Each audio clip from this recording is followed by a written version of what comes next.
writing the offer, sending the offer, submitting the offer, it all tells a story. So what is the story that we're going to tell here? Welcome back to Build Your Business with Brittany, the real estate agent training series where we turn hustle into closings and knowledge into confidence. I'm Brittany Handura, real estate agent, coach, and investor, and I'm here to make real estate easy for you. I want to help you build a business you love and a life you're proud of. Let's dive in and level up your real estate game starting now. So I have here the buyer representation and broker compensation, BRBC, yeah. Of course, we know it's a bundle, and so you're going to have them fill out everything that's in the bundle. It's not just the BRBC form. And keep in mind, it's the same thing for the RPA, the residential purchase agreement. So when you're submitting an offer, it's a bundle. Don't submit anything more than the bundle. This other agent just submitted like the full cover sheet, a bunch of other forms, and I was like, why? We don't need all of this. That also tells of her lack of experience because she doesn't know that you don't need all of this. So remember, writing the offer, sending the offer, submitting the offer, it all tells a story. So what is the story that we're going to tell here? So this first form is the agency representation. Oh, it has my wrong last name. I need to go into my templates and change that. Remember, going into your templates is always a time saver. All right, so now we're here with buyer and broker compensation agreement. Very first thing we do is the date prepared. And remember, the date prepared is different from the date signed, but the point of the date prepared is that any supplemental document is going to refer to the date prepared, not the date signed. It's less important for this one. It is more important for your RPA because a lot of your addendas are going to say this refers to the RPA dated and it's this date prepared. It's not the date that it was signed. So let's just say it's prepared today. I already have all this filled out from my templates, which I recommend. And then we have the representation period. So it cannot exceed 3 months. So I'm going to put it for 3 months because I want to make sure, wait, that's not 3, that was 2. 1, 2, 3. Because I want to make sure that I'm getting the most bang for my buck out of this. I don't want to wait and say like, oh, let's do it for 2 weeks and then we have to fill out another one. I always have exclusive marked here. So remember, when I was telling you, usually if I do have something printed out, it's only this page. It's only this grid so that I can walk through and I can talk to my people about this. So having this exclusive marked, this is when I talk to my clients and I say, this means that you're working exclusively with me and I'm going to work for you. So if we don't sign something like this, I can't work for you. That's exactly what this is for. And so now you know anytime you go into an open house or anything and they say, are you working with an agent? You say, yes, I am because I'm your agent. I always like to tell people that because even if people sign, like when they're just signing stuff, they don't realize like, oh, this means I have an agent. This means that I can't work with somebody else. So we want to make sure that we're having that conversation. And I do feel like these kind of forms just help facilitate that conversation. So the property type is going to be single family. This includes manufactured homes and condos, so you don't have to have something separate. The only time you have to fill this out is if you're also looking for multifamily, industrial, vacant land, etc. The location you can put in. I always liked, we're kind of like in all 3 different counties here that we could potentially work out of, Ventura, Santa Barbara, and LA County. And so I like to just put this in here to say, hey, I'm your agent, I got you covered. And I always tell them, and if you want to go outside of this, let me know because I have great agents in, all over the place. And again, that's just part of the conversation that we're having. Offers or contracts, in my mind, are conversation starters. So you want to make sure that you have all of this written in and that you understand what you're doing so you can have this conversation. Additional description, you can leave that blank, but this is if they're saying like, oh, I really want to make sure it's on this street and this street, blah, blah, blah. You can write that in. You don't have to. In fact, I would not recommend that. If they're like really specific about saying, I want it on the water. I'm not living anywhere that's not on the water. Because so often what happens, 2 weeks later, they're like, I found this amazing house in the mountains. And if we've written down only on the water, then it doesn't cover it. Before we continue, I want to remind you that if you're looking for even more real estate resources like an open house roadmap or a social media content calendar, then click the freebie link below because I have all kinds of resources to make real estate easy for you. Don't forget to like and subscribe. Now let's jump back in. On part C, additional buyer preferences and priorities, this is an optional form and this is kind of just to make sure you're on the same page. So a lot of times during your buyer consultation, you're gonna go over some of these things, what their preferences are. I wanna be oceanfront, I wanna be on the harbor, I wanna be in the mountains, I want a 3-bed, 2-bath, no pool, with a pool, whatever it is. You don't have to have this on here.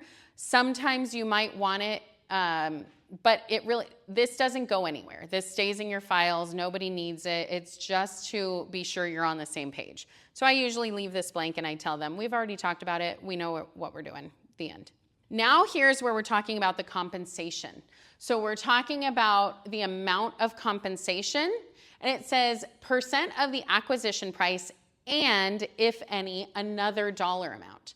So in my office, we have like a storage fee kind of thing, administration fee. So I put that in. Or you can put a specific amount. So if you say it's gonna be a flat fee of $5,000 or whatever it is, you can put that. Or see attached compensation schedule. So this is if you and your broker decide to do some kind of weird compensation thing.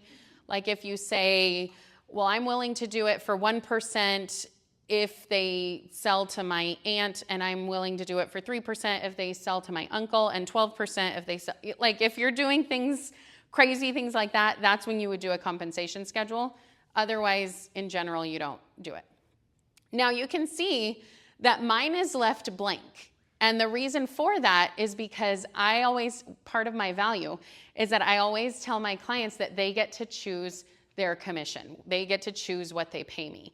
So I have a menu of services for both listing and for buyer that they get to choose between the level of service that they want. And so whatever level of service that they are asking for, that's what I'm gonna put into this compensation amount.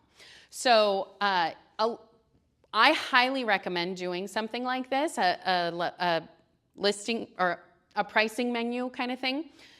Because what's nice about it is if they're ever asking for a discount, you can say, you know what I'm gonna do for you?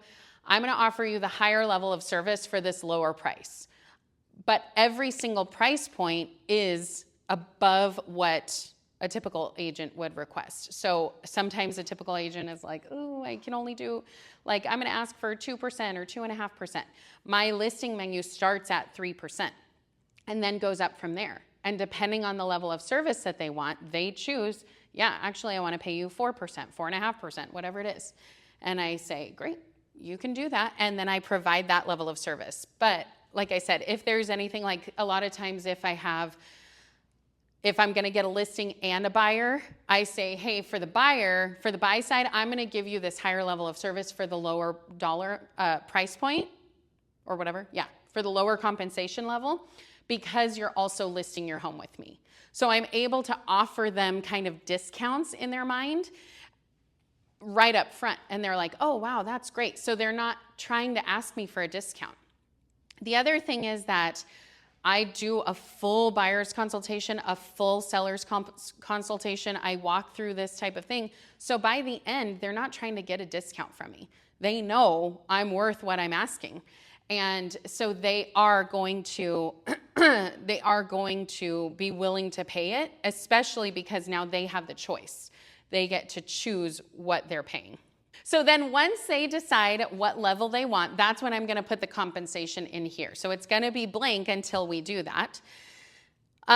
Then this is talking about the payment received from the broker or by the broker from seller or others. It doesn't matter where the payment comes from, is going to come to me, the broker is gonna give it to me. And right here, it says brokers shall not receive any amount in excess of paragraph E2, whatever we've agreed to here. So if we've agreed to 2.5%, but the seller is willing to give 3, I just left like 0.5% on the table. I don't want to do that. I want to ask for more. And then if they offer less, okay, fine, I'll take that. Continuation period. I usually leave this blank just because the exclusive cancellation is effective 30 days after receipt. Actually, that is different. So I should put in 30 days. Remember, we just changed these forms, so I still am playing with them a little bit. But so the continuation period is basically like if your listing agreement ends, but they say, actually, I really liked that house you showed me when your buyer agreement. I really like that house you showed me when your buyer agreement was in full effect. And they say, can you take me to show me again? Yes, I want to put an offer on this. If it's within this 30 days of the continuation period, you're still eligible for payment. If it's not, you need to get another form signed. And then the cancellation, because it's exclusive, it's automatically cancellation effective 30 days after receipt. So if they email you or text you and say, I don't want to work with you anymore, it's effective 30 days after. So it's the same kind of thing. If they say, I don't want to work with you, I'm going to go with the seller to buy this house that you showed me, you still could be eligible for compensation. So time to deliver the buyer financial information, it defaults to 5 days. So when we're talking about, they're saying, oh, I have all cash to pay, then you say, great, I just need proof of funds, show me it in whatever way. They have 5 days to do it. And then here in G2, this is where we're talking about other financial considerations. Buyer does not have sufficient funds to pay broker, or the buyer intends to purchase with the following loan product, which does not allow the buyer to pay compensation to the broker. This is not common. The financial, they're buying it with the loan product that doesn't allow it. It's not common. This would be very specific situations. So you just have to know that. Any other terms, I always leave this blank, so I can't even think of an example of what other terms would be. And then after that, this is all, remember, all of this is just explanation of what's at the top. And so when you are talking to your buyer, that's why I only print out the one thing, and then I say, you're gonna get the whole thing on DocuSign, you're gonna be able to read through everything and sign it. I just usually have them initial it to say, this is what we're agreeing to. Of course, if they have any questions, I'm explaining it to them and all of that. But I want to make sure they're reading through everything, but it's very long, as you can see. So this is why it's also good to make sure your templates are like up to date, because you want to make sure that this is accurate, so that if something happens where you said, hey, I need to go and fill out a buyer broker agreement, you have that ready to go to fill out. I hope that helped. And don't forget, we're here live every Tuesday at 9:30 a.m. Pacific Standard Time. Join me live to get your questions answered in real time by registering at the link in the description below. Let's keep building, growing, and closing those deals. And don't forget to like and subscribe and share this with another agent who needs this. You've got this, and I've got you. And I'll see you in the next video.